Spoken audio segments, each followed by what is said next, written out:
Hello, Anthony here from Bulk Mortgages, and in this video we'll be talking about deposits. When it comes to buying a property, the bigger deposit you've got, the higher chance you've got of being accepted for a better interest rate, and the lender will tend to lend you more money the more deposit you have to put down. The reason they do this is people that have a small deposit, the lenders tend to see you as higher risk compared to someone that has a much larger deposit.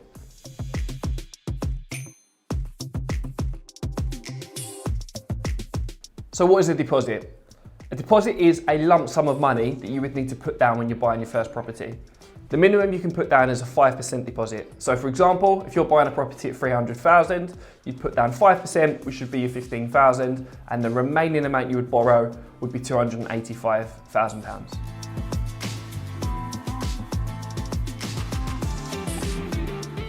As I just discussed, the minimum you can put down is 5%. So although that is the minimum, there are a lot of benefits and reasons as to why you should put down more of a deposit if it's within your budget. So the first reason why you should put down more of a deposit is you qualify for better mortgage deals. The more of a deposit you put down, the less risk you are for the lenders, and because of that, you qualify for cheaper interest rates. Smaller repayments. So not only will your repayments be lower because you've got a lower interest rate, but because you're borrowing less, because you're putting down more of a deposit, your monthly repayments tend to be lower. Last but not least, a benefit of putting down a deposit is it makes it easier for you to get a mortgage offer. Lenders that will allow you to put down a smaller deposit tend to have more criteria and become more strict on your credit score and other factors when they're looking at agreeing your mortgage.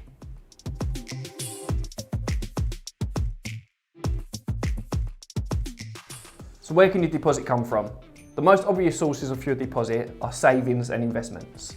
Lenders and solicitors tend to want to see a 6 months build up of your savings and investments so they can see exactly where the funds are coming from and make sure that it's coming from a legit source. Another source of funding for your deposit is the bank of mum and dad. So with house prices getting ever more expensive, first time buyers struggle to save the initial deposit to get themselves on the property ladder. So you can get something known as a gifted deposit where a parent, grandparent or family member can gift you the money towards buying your first property. If you're lucky enough for your family to help you out financially with your deposit, one of the requirements from the lenders is that you would complete a gifted deposit form.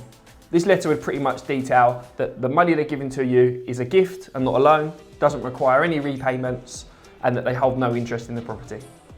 A little known fact is that there are lenders out there that can accept a personal loan as a deposit. There is only a few niche lenders that will allow you to do this. And what they would also need to assess is if, for example, your loan payment that you've taken out is £400 a month, the affordability for the mortgage would also need to stack up, including that £400 in their affordability calculators.